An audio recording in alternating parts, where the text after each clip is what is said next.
تو میں نے آپ سے بتایا کہ یہ قدر جو ہے، ایک تو اسی سے لفظ قدرت بنا ہے، اور نمبر دو اسی سے کسی شے کی قدر و قیمت، اور پھر اسی کے معنی ہے اندازہ مقرر کر دینا، کسی شے کا اندازہ مقرر کرنا، یہ قدر ہے۔ اللہ نے ہر چیز کا ایک اندازہ مقرر کر دیا ہے، اور قدر مقادیر، مشکات شریف میں ایک پورا باب ہے ایمان بالقدر کا عنوان ہے، صحیح معنی۔ تو پہلی حدیث کیا ہے؟ مسلم شریف کی روایت ہے، عن عبداللہ ابن عمرو بن العاص رضی اللہ تعالی عنہما۔ حضرت عمرو بن العاص جو بڑے سرداران قریش میں سے تھے، بڑے سیاستدان تھے اور بڑے بہادر انسان بھی تھے، ان کے بیٹے ہیں عبداللہ۔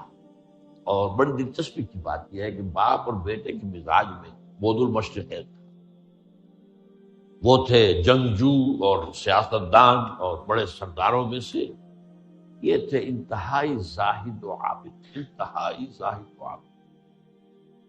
انہی کے بارے میں آتا ہے پوری رات کھڑے رہتے تھے نوافل، اور ہر روز روزہ رکھتے تھے، جس پر حضور نے یوں کہنا چاہیے کہ ڈانٹ پلائی۔ آپ کو اطلاع ہوئی، آپ نے بلایا، یا عبداللہ اولم اخبر انک تقوم اللیل وتصوم النہار تصوم الدہر، کیا مجھے یہ خبر نہیں دی گئی ہے؟ یعنی مجھے یہ خبر ملی ہے کہ تم پوری رات کھڑے رہتے ہو، نماز پڑھتے ہو، تم ہر روز روزہ رکھتے ہو، اب کیا کرتے؟ بلا یا رسول، جھوٹ بولنے کا تو یارہ ہی نہیں ہو بھی نہیں سکتا۔ فرمایا لا تفعل، سخت سے رو۔ وہ عبداللہ ابن عمرو ابن العاص رضی اللہ تعالیٰ عنہما اس کے راوی ہیں، قال قال رسول اللہ صلی اللہ علیہ وسلم کتب اللہ مقادیر الخلائق قبل ان یخلق السماوات والارض ب50,000 سنہ۔ اللہ تعالیٰ نے مقداریں اور تقدیریں، ابھی دو الفاظ میں بولوں گا تاکہ آپ کے ذہن میں بات رہے، معین کر دی تھی، لکھ دی تھی آسمانوں اور زمین کی تخلیق سے 50,000 سال تک۔ یہ ہے قدر، ہر چیز کی ایک تقدیر جو ہے وہ معین ہوئی ہے۔ اب آئیے اس میں کتاب سے مراد کیا ہے؟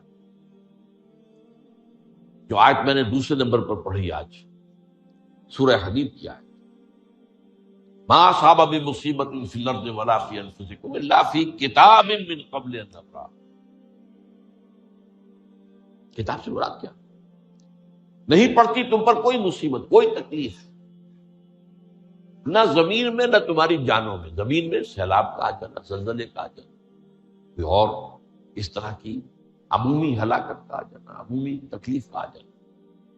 تمہاری جان میں اچانک جو ہے تشخیص ہو گیا کینسر ہے، اچھے بنے تھے، ٹھیک ٹھاک چل رہے تھے، تو معمولی سی تکلیف ہوئی، انویسٹیگیشن کیا تو معلوم ہوا تو کینسر ہے، اور وہ کافی بڑھ چکا۔ لیکن جو شے بھی آتی ہے، چاہے تمہاری جان پر آئے چاہے زمین پر آئے، وہ ایک کتاب میں لکھی ہوئی موجود ہے، اس سے پہلے کہ ہم اسے ظاہر کریں۔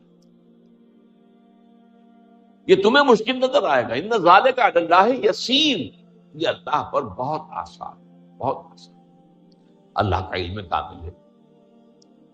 تو معلوم ایک بات جان لیجئے کہ حقیقت کتاب سے مراد اللہ کا علم قدیم ہے۔ اللہ کا علم حادث نہیں ہے، معاذ اللہ ثم معاذ اللہ، کہ کوئی شے ہوئی تو اس کے علم میں آئی۔ یہ ہمارے ہاں بعض گمراہ فرقوں کا عقیدہ ہے، اسے بدع کہتے ہیں، کہ اللہ کے علم میں بدع بھی ہے، یعنی کسی واقعے کے ظہور کے بعد اس پر کسی شے کا منکشف ہونا، معاذ اللہ ثم معاذ اللہ۔ یہ شان خداوندی سے بہت بڑی ہے۔ وہ تو عالم ما کان و ما یکون ہے، جو بھی کچھ تھا اور رہا ہے آج تک، ہمیشہ سے ہے، اور جو بھی کچھ ہوگا وہ سب اس کے علم میں آن واحد میں موجود۔ آن واحد، یہ آن واحد کے لفظ کو اچھی طرح سمجھ۔ مجھے سب سے پہلے تجربہ ہوا تھا، یہ سن میرا خیال ہے کہ 67-68 کی بات ہے۔ میں نے پہلا ہفائی سفر کیا تھا لاہور سے کراچی۔ اس وقت فوکر چلتا تھا، فوکر فرینڈشپ، چھوٹا جہاز پہ، چڑیا والا، اور کرایہ 90 روپے تھا نائٹ کوچ کا۔ آپ تصور کیجیے. تو میں چونکہ مجھے جغرافی سے دلچسپی ہے اور فوکس زیادہ اونچا نہیں ہوتا، تو میں دیکھتا جا رہا تھا کھڑکی سے، اس وقت ہم کہاں پہنچ گئے، اب کہاں پہنچ گئے. اب جو روشنیاں نظر آ رہی ہیں کس شہر کی ہیں؟ یہ اکاڑے کی آ گئی، یہ ساہیوال کی آ گئی، یہ آگے اور آگے. ایک دم میں نے دیکھا کہ 3 شہروں کی روشنیاں میں ایک وقت دیکھ رہا ہوں. لودھرا، بہاولپور، سماسٹا. مجھے خیال آیا کہ جب میں ٹرین سے سفر کرتا ہوں، کراچی جاتا ہوں، تو لودھرا پہنچتا ہوں تو میں سمجھتا ہوں کہ ابھی بہاولپور آدھا گھنٹے بعد آئے گا. وہ مستقبل کی شہر ہے میرے لیے. بہاولپور پہنچتا ہوں تو لودھرا میرے لیے ماضی کی بات بن جاتی ہے. آدھے گھنٹے پہلے لودھرا آیا تھا، اور آدھے گھنٹے کے بعد جو ہے سماسٹا آئے گا. وہ میرے لیے مستقبل بن گیا، لودھرا ماضی بن گیا. لیکن اس بلندی پر میں بیک وقت دیکھ رہا ہوں لودھرا کو بھی اور بہاولپور کو بھی اور سماسٹا کو. یہ معاملہ جو ہے اس کو 1 ملین بلین سے ضرب دے لیجئے. اللہ تعالیٰ اس بلند مقام سے دیکھ رہا ہے جہاں اس کے مشاہدے میں، اس کے علم میں ماضی اور مستقبل کا کوئی سوال نہیں. آنے واحد، آنے واحد، آنے واحد. تو یہ در حقیقت کتاب جسے کہا گیا قرآن مجید میں بار بار بہت جگہوں پر آیا. تو یہ کتاب جو ہے در حقیقت اللہ تعالیٰ کا علم قدیم، اس میں سب کچھ موجود ہے، ہمیشہ سے موجود ہے، لکھا ہوا موجود ہے، اور کوئی غلط نہیں ہو سکتا. آگے چل کر گفتگو ہوگی اصل میں بعد میں کہ تقدیر کے جو عام عقیدے میں ہم تقدیر کہتے ہیں اس کے 2 پہلو ہیں. ایک پہلو ہے ما اصاب علی الانسان، جو کچھ انسان پر آتا ہے مصیبت، جیسے ابھی آیت میں نے پڑھی ما اصاب من مصیبت فی الارض ولا فی انفسکم. ہم ہر وقت زد میں ہیں، کوئی تکلیف آ گئی، کوئی مصیبت آ گئی، کوئی بیماری آ گئی، کوئی حادثہ ہو گیا، کوئی بچہ فوت ہو گیا، کوئی عزیز جو ہے وہ فوت ہو گیا. یہ ہر وقت حوادث ہے. تو جو بھی کچھ پیش آتا ہے وہ علم خداوندی میں ہمیشہ سے تھا. یہی وجہ ہے کہ ایک اور حدیث ہے ابن الدیلمی سے، لمبی حدیث ہے وہ، لیکن اس کے اندر جو آخری ٹکڑا ہے وَتَعْلَمَ، یعنی انسان کے نجات کے لیے لازم ہے کہ یہ بات بھی تم جان لو انما اصابک لم یکن لیخطئک وانما اخطأک لم یکن لیصیبک ولو مت علی غیر ھذا. اگر تم اس کے سوا کسی صورت پر ہوگے تو جہنم میں داخل ہو جاؤ گے، دخلت النار. یہ جان لو کہ جو چیز تم پر آئی وہ آنی ہی آنی تھی. دیکھیے ہوتا کیا ہے، کاش کہ میں اگر یوں کر لیتا تو یہ نہ ہو. بس یہی ایمان بالقدر کے مطابق جو ہوا ہے وہ اللہ تعالیٰ کے ہاں تو پہلے سے طے تھا، ہونا ہی تھا. تمہاری کوئی تدبیر، کاش کہ میں اس وقت یہ کر لیتا. یہ لو، اسی لیے ایک حدیث میں الفاظ آئے ہیں ان کلمۃ لو تفتح عمل الشیطان. اس لو سے، کاش، اس سے شیطانی عمل شروع ہو جاتا. کاش کہ یہ ہو جاتا، کاش میں یہ نہ کرتا، کاش کہ ہو جاتا. تو یہ نہیں. تعلم انما اصابک لم یکن لیخطئک. تو جان لے اس بات کو کہ جو چیز تم پر آئی ہے وہ ہرگز ٹلنے والی نہیں تھی. کوئی تدبیر تم کر لیتے، کوئی کسی وقت کوئی ہیلا کر لیتے، کوئی تم قدم اٹھا لیتے، کچھ بھی کر لیتے، وہ تو آنی ہی آنی تھی. وما انما اخطاک، جو چیز تم سے چھوٹ گئی، رہ گئی، نہیں ملی. ایک ویکنسی ایڈورٹائز ہوئی تھی، آپ نے بھی درخواست دی تھی، آپ کو نہیں ملی. اب آپ ہو کاش کہ میں نے فلاں سے سفارش کرا لی ہوتی. بس گئے. تو جو چیز چھوٹ گئی ہے چھوٹ جانی ہی تھی. اس میں قطعاً جو ہے کوئی شکل، کوئی تدبیر، کوئی سفارش، کسی طرح کا کوئی بھی ہیلا، کوئی جو ہے اس پہ کارگر نہیں ہو سکتا تھا. لم یکن لیصیبک ومت علی غیر ذلک. اگر تو اس کے سوا کسی کیفیت پر تیری موت واقع ہوئی، اگر یہ یقین نہیں ہے، یہ ہے تقدیر کا وہ مفہوم کہ جس کا تعلق ہے علامہ اصاب الانسان، جو انسان کے اوپر وارد ہو رہا ہے. اس کے ضمن میں تقدیر کا مفہوم کیا ہے؟ جو ہوا ہے وہ تو ہونا ہی تھا. اس میں تو کسی شک و شبے کی گنجائش بالکل قط اللہ تعالیٰ کا فیصلہ ہے۔ البتہ در حقیقت ایک دوسرا پہلو ہے، ما یفعل الانسان، وہ جو انسان کرتا ہے۔ یہاں آ کر یہ تقدیر کا مسئلہ بہت ٹیڑھا، آیا میرے اندر کوئی اختیار بھی ہے کہ نہیں؟ Do I have any free choice, یا ہر چیز پہلے سے طے ہے؟ تقدیر کا ایک عام مفہوم یہ ہے، اور اس مفہوم میں بھی بعض روایات بھی ہیں جو اس کی تائید کرتی ہیں کہ ہر چیز پہلے سے طے لکھی ہوئی۔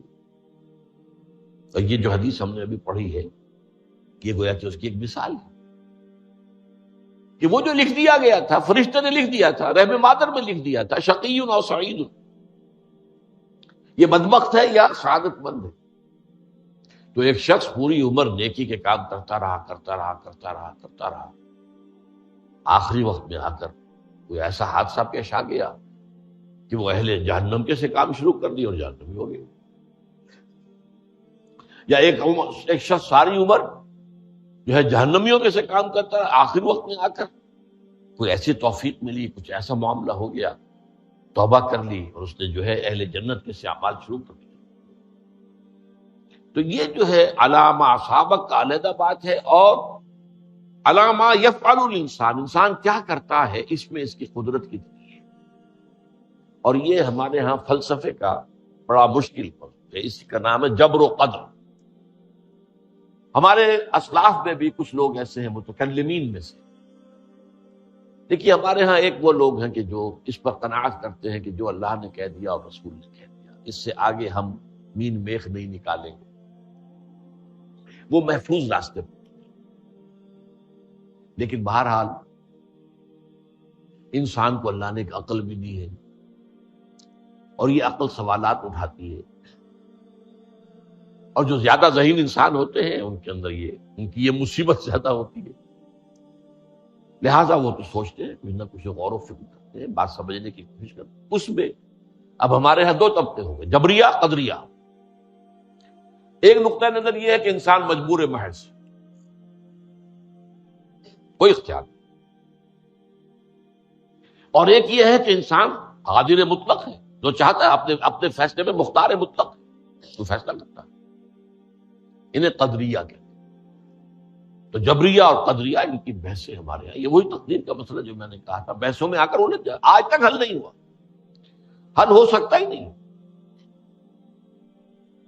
اب اس کے ضمن میں علامہ اقبال کا ایک شعر آپ کو سناتا ہوں، وہ بہت اچھا لگتا ہے، بہت خوبصورت لگتا ہے شعر ہونے کے اعتبار سے۔ تقدیر کے پابند جمادات و نباتات، مومن صرف اللہ کے احکام کا پابند۔ اس میں انسان سے پابندی کی نفی کر دی گئی ہے، وہ صرف پابند ہے اللہ کے احکام کا۔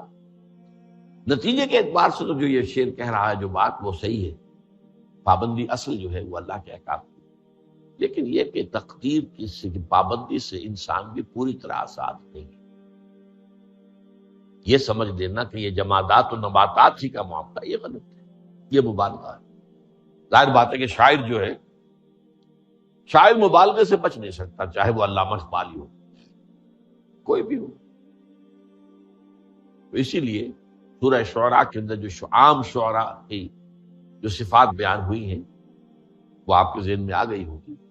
مبالغہ کرتے ہیں، فی کل واد یہیمون، انہم یقولون ما لا یفعلون، وہ کہتے بھی وہ کچھ ہے جو کرتے نہیں ہیں، اور یہ بات تو علامہ اقبال پر بھی چسپاں ہوتی ہے۔ بہرحال یہ شعر ذرا پھر نوٹ کیجئے، تقدیر کے پابند جمادات و نباتات، مومن صرف اللہ کے احکام کا، اپنی بات صحیح نہیں۔ انسان بہت سے اعتبارات سے مجبور۔ سب سے پہلے جو ہے انسان کے اندر ایک تقدیر نوعی ہے، نوع انسان۔ چھوٹی سی چڑیا اڑتی پھرتی ہے، انسان نہیں اڑ سکتا، آپ نے ٹھیک ہے مشین ایجاد کر دی، جہاز ایجاد کر لیا، آپ دوڑ رہے ہیں 500 آدمی اور سینکڑوں من سامان لے کر جو ہے وہ جا رہا ہے، 747 ہو یا 757 ہو، یہ کر لیا ٹھیک ہے، خود نہیں اڑ سکتے، اب کیا کریں گے آپ؟ یہ تقدیر نوعی ہے، سپیشیز، ہر سپیشیز کے لیے اللہ نے ایک اندازہ مقرر کر دیا ہے، اس اندازے ہی میں رہے گا، اس سے باہر نہیں جا سکتا۔